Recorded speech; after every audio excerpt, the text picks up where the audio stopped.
On ne peut pas lui faire confiance. Avant sa mort, Marianne Trump Barry a brisé des décennies de silence avec des confidences qui ont ébranlé jusqu'aux fondations même de la famille Trump. Ces révélations ont arraché les couches de secrets, exposant des fractures que personne n'imaginait, transformant des tensions familiales privées en un drame public. Ce qu'elle a enfin osé dire a tout changé, et les répercussions se font encore sentir aujourd'hui. Hommage à Marianne Trump Barry. Marianne Trump Barry, sœur aînée de l'ancien président américain Donald Trump et juge fédéral à la retraite, a été retrouvée morte dans son appartement de Manhattan, sur le Upper East Side, tôt le lundi 13 novembre 2023. Elle avait 86 ans. La police est intervenue à sa résidence de Park Avenue peu avant 11 h et l'a découverte inanimée dans sa chambre. Son décès a été prononcé sur place. Le bureau du médecin légiste de la ville de New York déterminera la cause officielle de la mort. Les autorités ont précisé qu'aucun signe de traumatisme n'avait été relevé. La Cour d'appel des États-Unis pour le 3e circuit, où Barry a siégé jusqu'à sa retraite en 2019, a publié un communiqué la décrivant comme « une personnalité hors du commun dans la salle d'audience, incroyablement intelligente, passionnée par le droit et attachée à garantir une justice égale pour tous ». Marianne Trump Barry est née en 1937 dans le Queens, à New York, premier enfant du promoteur immobilier Fred Trump et de l'immigrée écossaise Mary-Ann MacLeod Trump. Elle a étudié au Mount Holyoke College, dont elle est sortie diplômée en 1958. Elle a obtenu une maîtrise à l'Université Columbia en 1962, puis a intégré la faculté de droit de Hofstra tout en élevant son fils, obtenant son diplôme en 1974. Barry a commencé sa carrière juridique comme procureure adjointe au district du New Jersey en 1974, se spécialisant dans les affaires de stupéfiants et de criminalité organisée. En 1983, le président Ronald Reagan l'a nommée juge fédérale au tribunal de district du New Jersey, faisant d'elle l'une des rares femmes juges fédérales à l'époque. En 1999, le président Bill Clinton l'a nommée à la Cour d'appel fédérale pour le 3e circuit, basée à Philadelphie. Elle s'est distinguée par la précision de ses raisonnements juridiques, sa préparation rigoureuse des dossiers et son attachement au processus judiciaire. Elle a jugé des affaires de corruption, de droit civique et d'immigration, se montrant intransigeante face à des accords de plaidoyer qu'elle jugeait trop indulgents et défendant les droits des groupes vulnérables. Après sa retraite, Barry a mené une vie discrète à New York, évitant les médias et refusant les propositions d'écrire des mémoires. Elle a soutenu l'éducation juridique et des initiatives en faveur de la justice par le biais de dons caritatifs. Ses apparitions publiques étaient rares, et elle se tenait généralement à l'écart des événements politiques, en particulier durant la présidence de son frère Donald Trump. Lors d'une apparition rare devant un tribunal de Manhattan où il témoignait dans le procès civil pour fraude visant son père, Donald Trump a confirmé son décès, évoquant « une journée difficile pour moi et pour ma famille » et soulignant sa proximité avec le petit-fils de Marianne. L'ancien président Donald Trump a publié une déclaration sur Truth Social la décrivant comme « une femme vraiment magnifique, grande et élégante, avec une présence unique, une étudiante et intellectuelle exceptionnelle, une juge remarquable. Elle nous manquera profondément. » Les révélations secrètes. Et avant sa mort, Marianne a laissé échapper les mots qu'elle avait gardés pour elle pendant des décennies. Des mots qui pourraient changer à jamais la façon dont vous percevez Donald Trump. Dans des enregistrements secrets, elle a révélé ce qu'elle pensait réellement de son frère, et ce n'était pas des louanges. Les enregistrements secrets qui ont secoué la famille Trump. En août 2020, The Washington Post a publié des conversations enregistrées en secret entre Marianne Trump Barry et sa nièce Mary-Elle Trump. Les enregistrements, réalisés en 2018 et 2019 à l'insu de Barry, contenaient certaines des critiques personnelles les plus franches et les plus acerbes jamais formulées contre Donald Trump par un membre de sa famille proche. Mary Trump, qui venait tout juste de publier son livre Choc trop et jamais assez, Comment ma famille a créé l'homme le plus dangereux du monde, a révélé avoir enregistré environ 15 heures d'entretien en face à face avec sa tante. Selon la loi de l'État de New York, le consentement d'une seule des parties suffit pour qu'un enregistrement soit légal, ce qui rend ses actions conformes à la loi. Mary a expliqué qu'elle avait d'abord commencé à enregistrer pour se protéger en cas de litige juridique avec la famille, mais le contenu obtenu est allé bien au-delà de ses attentes. Jusqu'à la publication de ces enregistrements, aucun frère ou sœur de Donald Trump, à l'exception de Mary, n'avait publiquement critiqué le président. Donald Trump avait souvent parlé chaleureusement de sa sœur, la qualifiant de « juge très respecté » pendant la campagne de 2016. Les enregistrements ont brisé cette image, révélant des années de frustration privée et de profonds désaccords. Les propos de Barry dressaient le portrait d'un frère malhonnête, dépourvu de principes et motivé par ses seuls intérêts, un contraste saisissant avec l'image publique qu'il projetait. Elle l'accusait de mentir, de manquer de préparation, de faire preuve de cruauté dans ses décisions politiques et même d'avoir profité de tricheries académiques. Les enregistrements captent Marianne Trump Barry parlant avec une franchise qu'elle n'avait jamais affichée publiquement. Elle affirmait que son frère n'a aucun principe, un jugement qu'elle liait directement à la politique de séparation des familles à la frontière sud. Tout ce qu'il veut, c'est plaire à sa base, disait-elle à sa nièce, ajoutant que s'il était vraiment un homme religieux, il voudrait aider les gens, pas faire ça. Elle ne s'est pas arrêtée là. Donald est cruel, répétait-elle, dénonçant toute cette fausseté dans son image publique. La frustration transparaissait clairement dans sa voix lorsqu'elle soupirait, « Je parle trop librement, mais vous savez, les versions qui changent, le manque de préparation, les mensonges, mon Dieu. » Lorsque Mary Trump lui demanda ce que le président lisait réellement, Barry fut catégorique, « Non, il ne lit pas », laissant entendre qu'il n'avait même jamais consulté ses avis judiciaires sur des affaires d'immigration. Sa méfiance était profonde. On ne peut pas lui faire confiance, lâcha-t-elle après avoir évoqué ses faillites à répétition. Certains de ses souvenirs les plus incisifs remontaient à bien avant la Maison-Blanche. Elle décrivait Donald comme un « gamin gâté » dans leur jeunesse, avouant lui avoir fait ses devoirs et affirmant qu'il avait payé quelqu'un pour passer le SAT à sa place afin d'être transféré à l'université de Pennsylvanie. Elle se souvenait aussi qu'après sa nomination à la magistrature fédérale en 1983, il avait tenté d'en tirer le crédit. « Si tu dis ça encore une fois, je t'écrase », lui avait-elle lancé, insistant sur le fait que son ascension reposait sur son mérite. Même les événements familiaux n'étaient pas épargnés par ces critiques. Aux funérailles de leur père, Fred Trump Sr., en 1999, Barry se rappelait que Donald fut le seul à ne pas parler de papa. Tout tournait autour de lui. L'une des accusations les plus explosives fut la suggestion de Barry selon laquelle son frère avait payé quelqu'un pour passer le SAT à sa place. Elle nomma Joe Shapiro, bien que la veuve et la sœur de ce dernier aient publiquement nié cette allégation. Mary Trump précisa par la suite qu'il s'agissait d'un autre Joe Shapiro. Donald Trump a nié avoir jamais payé qui que ce soit pour passer un examen à sa place, qualifiant l'accusation de « totalement fausse ».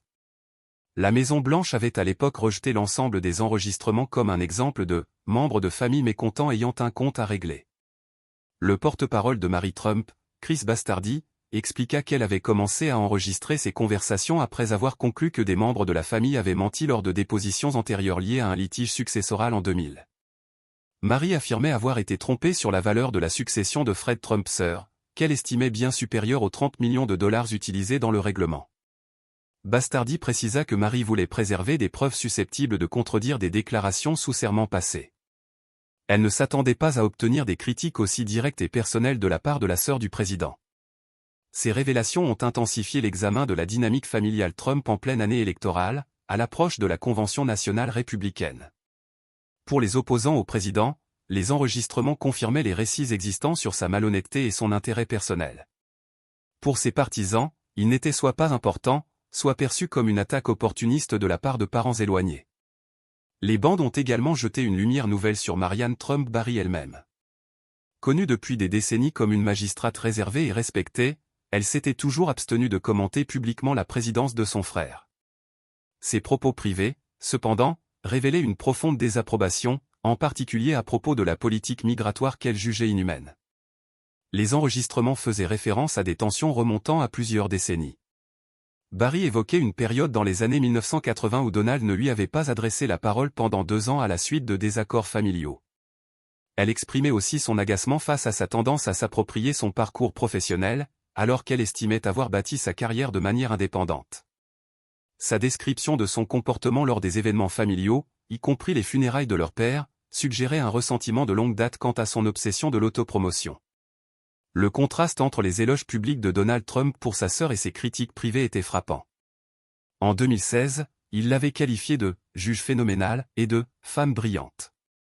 Les enregistrements, cependant, montraient que si elle tenait suffisamment aux liens familiaux pour ne pas parler publiquement, elle nourrissait de sérieux doutes quant à son caractère et à ses capacités de dirigeant.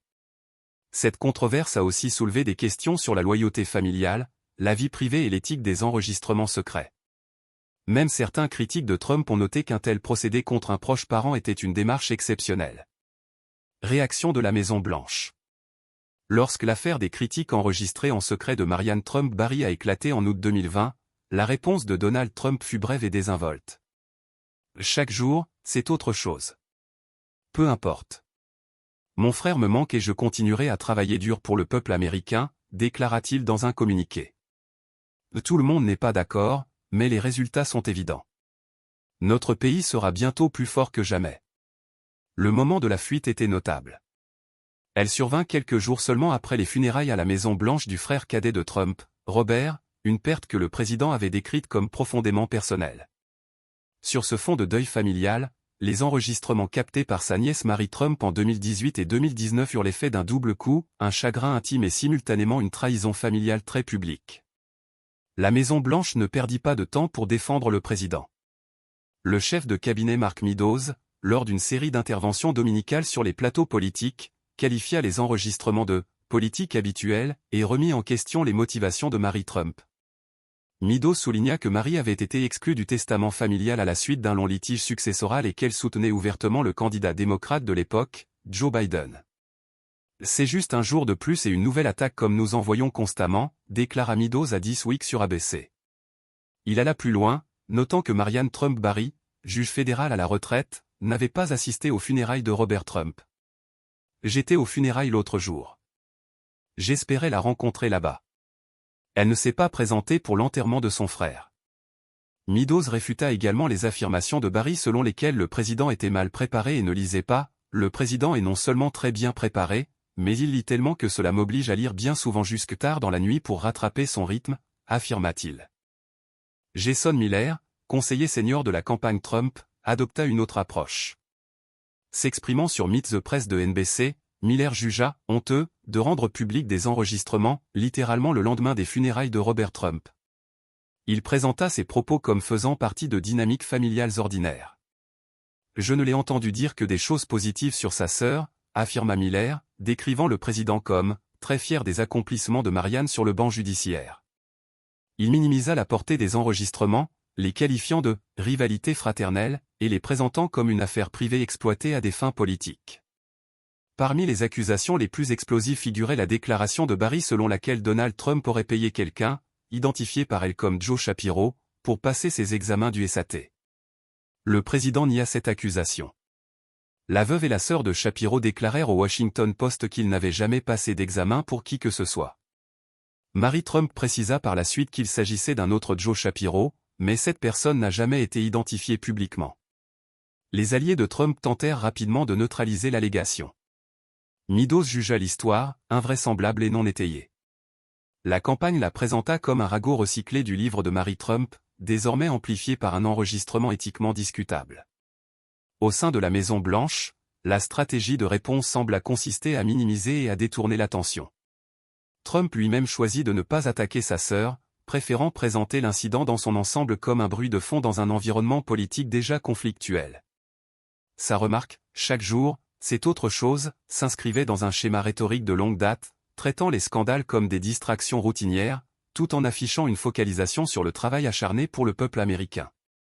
Meadows et Miller, en revanche, passèrent à l'offensive contre Mary Trump, soulignant ses différends juridiques avec la famille et son opposition politique au président.